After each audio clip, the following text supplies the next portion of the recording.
नमस्कार। मल्लिकार्जुन खड़गे के कांग्रेस अध्यक्ष बनते ही कांग्रेस के सभी महासचिवों ने इस्तीफा दे दिया और कांग्रेस के तमाम जो प्रभारी महासचिव थे उन्होंने भी इस्तीफा दे दिया। कांग्रेस कार्य समिति के सदस्यों का भी इस्तीफा हो गया है।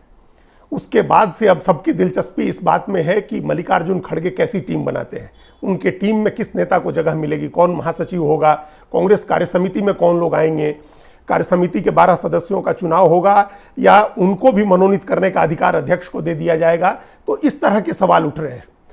एक बड़ा सवाल यह भी उठ रहा है, मल्लिकार्जुन खड़गे की टीम बनाने के साथ साथ ये भी चर्चा है कि कांग्रेस पार्टी उनके साथ काम करने के लिए कार्यकारी अध्यक्ष बनाएगी या उपाध्यक्ष नियुक्त किए जाएंगे। कांग्रेस में इस बात की परंपरा रही है। सोनिया गांधी के साथ भी राहुल गांधी उपाध्यक्ष बनाए गए थे, या जितेंद्र प्रसाद भी एक समय कांग्रेस के उपाध्यक्ष रहे थे।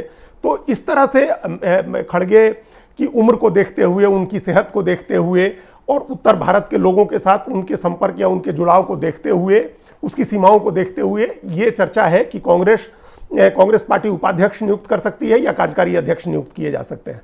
तो वो एक अलग है। वो हालांकि वो भी खड़गे की टीम का ही हिस्सा होंगे, लेकिन वो नियुक्ति विशुद्ध रूप से सोनिया गांधी, राहुल गांधी की मर्जी से होनी है। तो वो लोग अपने हिसाब से उपाध्यक्ष या कार्यकारी अध्यक्ष नियुक्त करेंगे। अब जहां तक खड़गे की अपनी टीम की बात है, तो एक बड़ा सवाल है कि क्या वो अपनी टीम खुद चुनेंगे, खुद पिक करेंगे नेताओं को कि उनकी टीम में कौन होगा, या जो अभी टीम थी, जो सोनिया गांधी की टीम थी लेकिन जिसका गठन राहुल गांधी ने किया था, वही टीम काम करेगी। कांग्रेस पार्टी आमतौर पर, कांग्रेस की बात करें, आम कर रहे हैं उससे, लेकिन ये जानना जरूरी है कि बीजेपी में कैसे हुआ था जब वहां अमित शाह के बाद जेपी नड्डा अध्यक्ष हुए थे। तो अमित शाह ने अपनी टीम बनाई थी और जेपी नड्डा ने जब अध्यक्ष का कार्यभार संभाल लिया था तो कई महीनों तक वो उसी टीम के साथ काम करते रहे थे और बाद में भी थोड़ा बहुत बदलाव किया उन्होंने। 2-3 महासचिव बदले गए या उनके प्रभार में चेंज हुआ। ज्यादातर लोग वहीं रहे, प्रवक्ता भी वही रहे, बाकी प्रभारियों की भी टीम लगभग वही रही। का बहुत बाद में आकर के 2-3 साल बाद आकर के उसमें प्रभारी वगैरह कुछ जगह बदले। तो ज्यादातर अमित शाह की ही टीम थी जिसके साथ जेपी नड्डा ने काम किया था। तो उसी तरह जो खड़गे कांग्रेस के राष्ट्रीय अध्यक्ष बन गए हैं, लेकिन वो उसी टीम के साथ काम करेंगे जो सोनिया गांधी के साथ काम कर रही थी और जिसका गठन राहुल गांधी ने किया था। और ऐसा इसलिए होगा क्योंकि कांग्रेस के पास उससे ज्यादा नेता नहीं है। जब कांग्रेस कार्य समिति भंग हो गई और तमाम महासचिवों और प्रभारियों ने इस्तीफा दे दिया, तो मल्लिकार्जुन खड़गे ने 47 सदस्यों की एक स्टीयरिंग कमेटी बनाई। तो अब आप मान के चल सकते हैं कि वो जो 47 नेता हैं, कांग्रेस के पास उतने ही नेता बचे हैं राष्ट्रीय स्तर की राजनीति करने के लिए, और वही 47 नेता अलग अलग टीमों में बांटे जाएंगे जो खड़गे के साथ काम करेंगे। ये वो 47 लोग हैं जो कार्य समिति के सदस्य थे, कांग्रेस के महासचिव थे या प्रभारी महासचिव थे।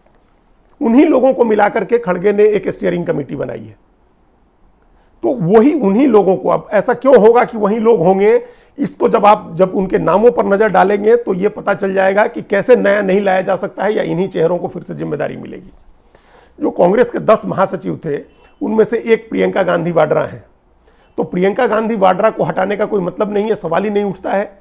अगर वो उपाध्यक्ष या कार्यकारी अध्यक्ष बनती हैं तब अलग बात है, नहीं तो वो महासचिव रहेंगी और उत्तर प्रदेश की जिम्मेदारी उनके पास रहेगी। इसके अलावा कुछ और जिम्मेदारी उनको दी जा सकती है, उनको संगठन महासचिव भी बनाया जा सकता है। दूसरा नाम केसी वेणुगोपाल का है जो संगठन महासचिव हैं। चूंकि राष्ट्रीय अध्यक्ष दक्षिण भारत के हो गए हैं कर्नाटक के, इसलिए केरल के व्यक्ति को संगठन महासचिव बनाए रखने में थोड़ी मुश्किल आएगी।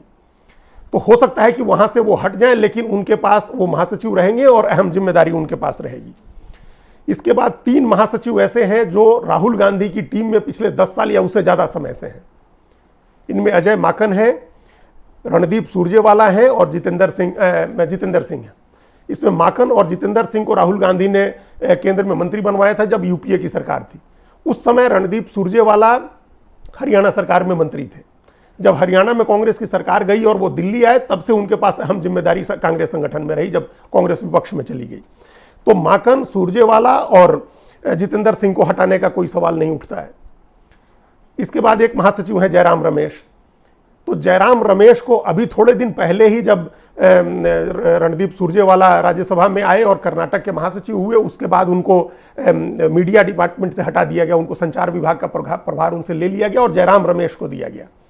और जयराम रमेश के साथ पवन खेड़ा और सुप्रिया श्रीनेत की टीम बनी, जिसके बारे में एक आम धारणा है कि यह टीम बहुत अच्छा काम कर रही है।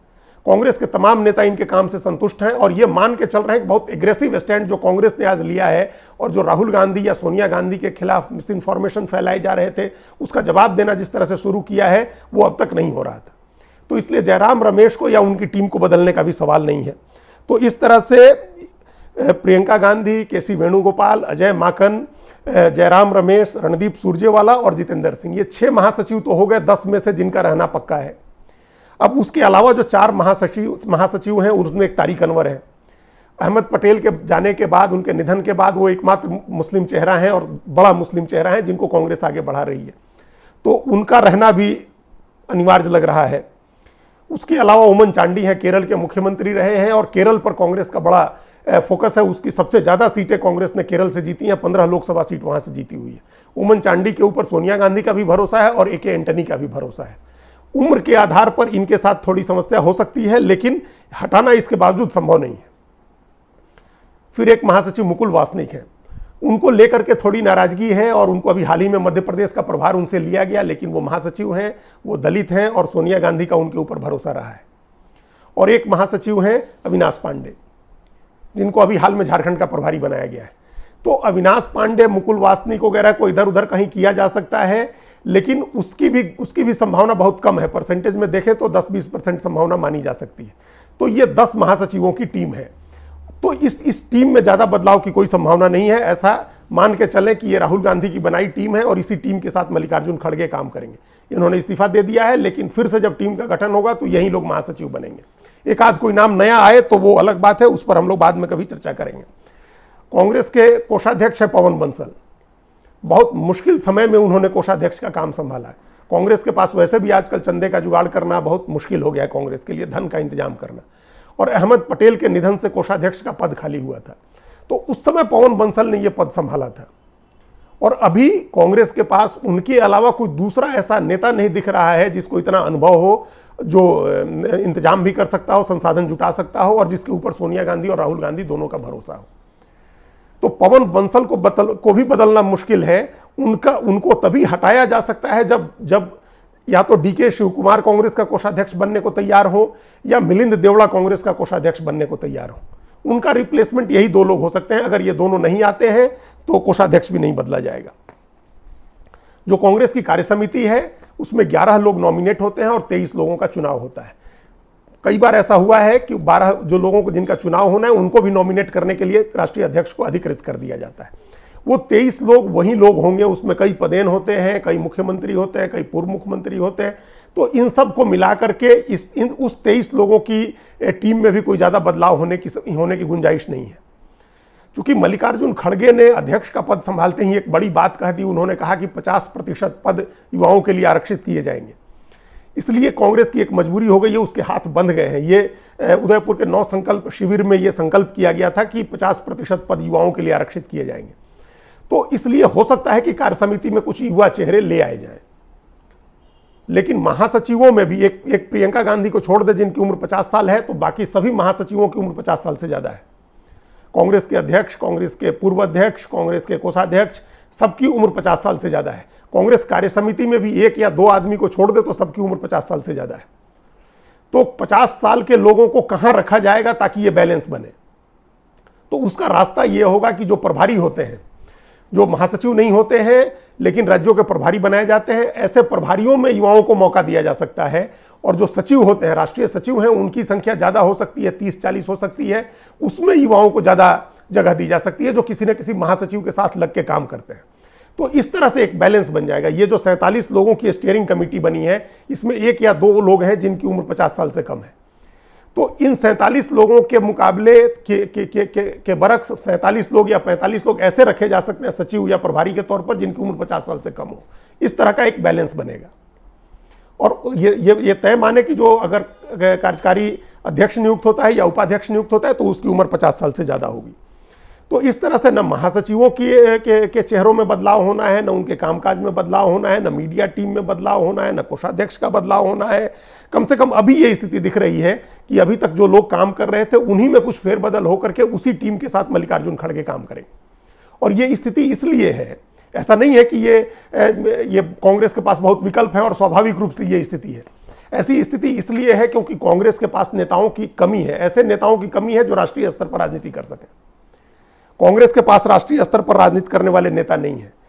इस बात को इस तथ्य से जाने कि राष्ट्रीय अध्यक्ष बनने के लिए कई नेता तैयार नहीं हुए। सोनिया गांधी ने कमलनाथ को बुला करके बात की और वो राष्ट्रीय अध्यक्ष बनने को तैयार नहीं हुए। अशोक गहलोत तैयार हो गए थे, लेकिन वो बेमन से तैयार हुए थे और स्थितियां ऐसी बनी कि वो उस रेस से बाहर हो गए। तो कांग्रेस के जितने बड़े नेता हैं जो राज्यों में राजनीति कर रहे हैं, वो दिल्ली नहीं आना चाहते हैं, वो पार्टी की केंद्रीय राजनीति में आना ही नहीं चाहते हैं। उनको लग रहा है कि प्रदेश में वो ज्यादा स्वतंत्र होकर के काम कर सकते हैं, या प्रदेश की सत्ता में है वो, या सत्ता में आ सकते हैं।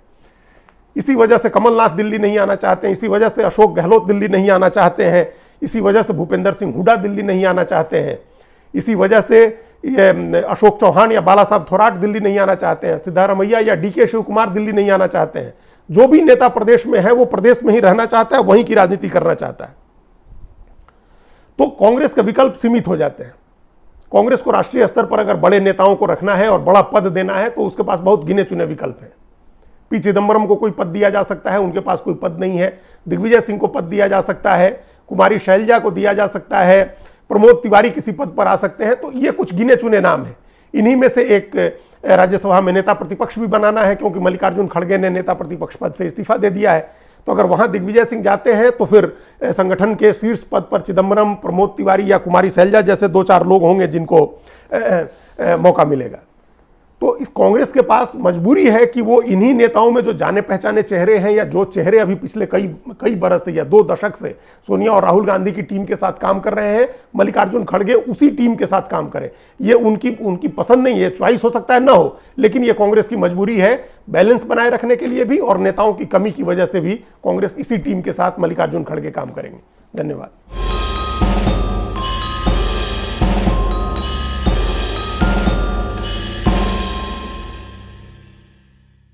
कृपया हमारे चैनल के साथ जुड़िए, लाइक कीजिए, सब्सक्राइब कीजिए, बेल आइकॉन जरूर दबाइए।